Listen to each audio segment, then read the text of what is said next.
नमस्कार, मैं Amit Sharma DElEd second year के बुक आधुनिक विश्व में विद्यालय शिक्षा से।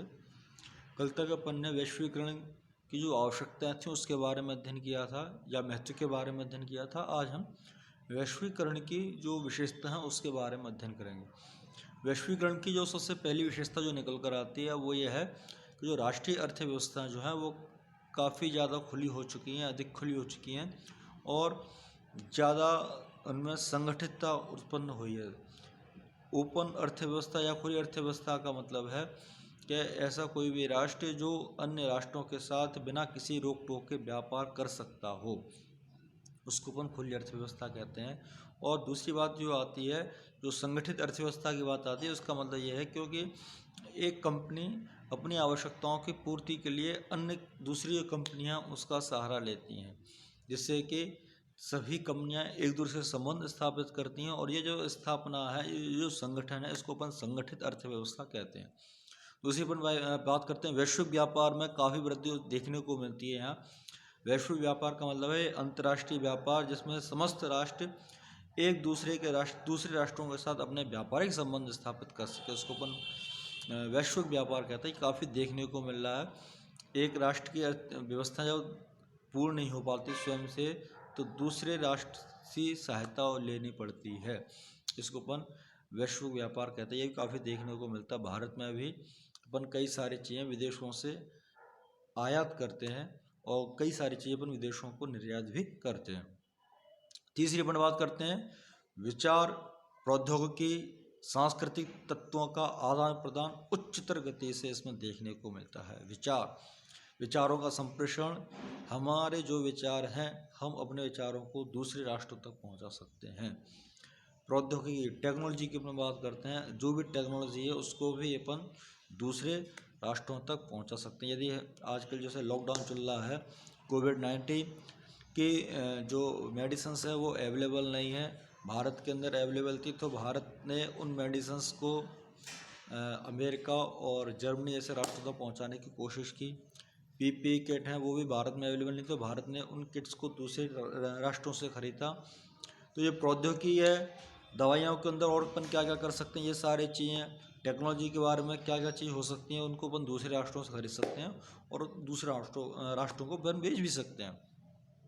सांस्कृतिक तत्वों का आदान प्रदान, वहाँ की जो अन्य राष्ट्रों की जो संस्कृति है उस संस्कृति को ग्रहण करना और भारत की जो संस्कृति है उस संस्कृति दूसरे राष्ट्रों तक पहुँचाना। आज अपन काफ़ी सारे चीज़ ऐसे देखने को मिलती हैं अपने भारत के अंदर कि विदेशी जो लोग हैं वो भारतीय संस्कृति को ग्रहण करते हैं और भारत में रहकर ही राधे राधे शाम शाम जपते रहते हैं, काफ़ी देखने को मिलता है। और अपन जो भारतीय हैं वो अन्य राष्ट्रों की संस्कृति को ग्रहण करते हैं। जैसे क्रिसमस डे है अपना, न्यू ईयर जो अपन 1 जनवरी को मनाते हैं, ये सारे अन्य राष्ट्रों की संस्कृतियाँ और उसको अपन यहाँ ग्रहण करते हैं।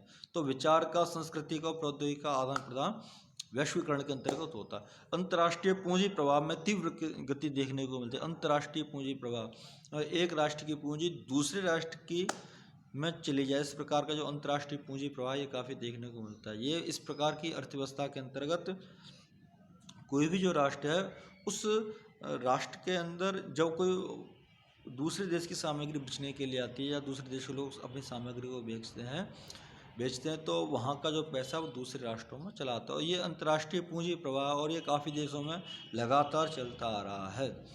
अगली पर बात करते हैं वस्तुओं और सेवाओं के मात्रा में भी आदान प्रदान हुआ है। अपन काफ़ी सारी चीज़ें विदेशों से खरीदते हैं और काफ़ी सारी चीज़ें विदेशों को देते हैं। इसके साथ साथ भारत से काफ़ी सारे लोग विदेशों में कार्य करने के लिए आते हैं और विदेशों से काफ़ी सारे लोग भारत में भी काम करने के लिए आते हैं। तो आदान प्रदान, वस्तुओं और सेवाओं का आदान प्रदान भी देखने को मिलता है। अगली अपन बात करते हैं आदान प्रदान की जाने वाली वस्तु जो हैं, आदान प्रदान की जाने वाली जो वस्तुएं हैं उनमें भी भारी विविधता देखने को मिलती है। जिन वस्तुओं का आदान प्रदान किया जाता है उनमें काफ़ी सारी विविधताएं देखने को मिलती हैं। उनकी क्वालिटी में, उनके गुण में, उनमें, उनके अंगों में काफ़ी सारी व्यवस्थाएं इस प्रकार के देखने को मिलती हैं। अगली अपन बात करते हैं अंतर्राष्ट्रीय बाजार में नई सेवाओं का प्रवेश हुआ है। इसका मतलब यह है कि एक व्यक्ति दूसरे राष्ट्र में जाकर अपनी सेवाओं को दे सकता है, या कोई भी व्यक्ति एक देश में बैठे बैठे दूसरे राष्ट्रों के साथ व्यापार कर सकता है। तो अंतर्राष्ट्रीय बाजार में जो नई सेवा जो अवेलेबल हुई हैं, या विदेशों के जो लोग हैं वो भारत के लोगों से किसी भी काम के लिए अप्लाई कर सकते हैं, या भारत के लोग जो हैं वो घर पर बैठे बैठे या ऑफिस में बैठे बैठे विदेशों के जो लोग हैं उनसे किसी काम के उनका किसी कोई काम कर सकते हैं, या हम उनका कोई काम कर सकते हैं, वो हमारा कोई काम कर सकते हैं। तो इस प्रकार की जो विषय वस्तु है, जो अंतर्राष्ट्रीय नई सेवाओं का जो प्रवेश हुआ है वो यहाँ देखने को मिलता है। अगली पर बात करते हैं इंटरनेट, मोबाइल फ़ोन की अपन बात करते हैं, तत्काल संप्रेषण की अपन बात करें, कम्युनिकेशन की अपन बात करते हैं। आज अपन एक स्थान से बैठे बैठे दूसरे स्थान पर हज़ारों किलोमीटर दूर अपने संदेश को भेज सकते हैं। ये केवल इंटरनेट और मोबाइल के द्वारा ही संभव हुआ है।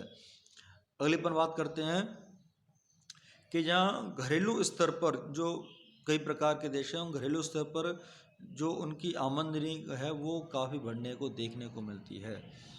यहाँ घरेलू स्तर का मतलब है छोटे स्तर का जो काम है वहाँ पे काफ़ी आमदनी देखने को मिलती है छोटे लोगों की। वैश्वीकरण के रूप में अपन इसको देखने को मिलते हैं, क्योंकि काफ़ी सारे जो लोग हैं ऐसे ITI करके निकल जाते हैं, बाहर विदेशों में चलाते हैं, अरब देशों में जाते हैं, कई अन्य देशों में आते हैं, वहाँ पर काम करते हैं, तो और पैसा वो वहाँ से लेकर अपने देशों में भेजते हैं।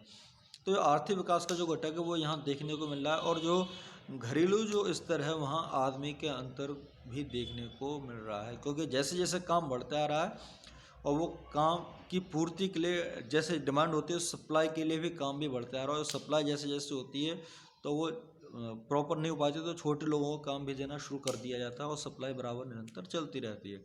ये कुछ विशेषताएं वैश्वीकरण की आपके सामने प्रस्तुत हैं। आज के लिए इतना ही, धन्यवाद।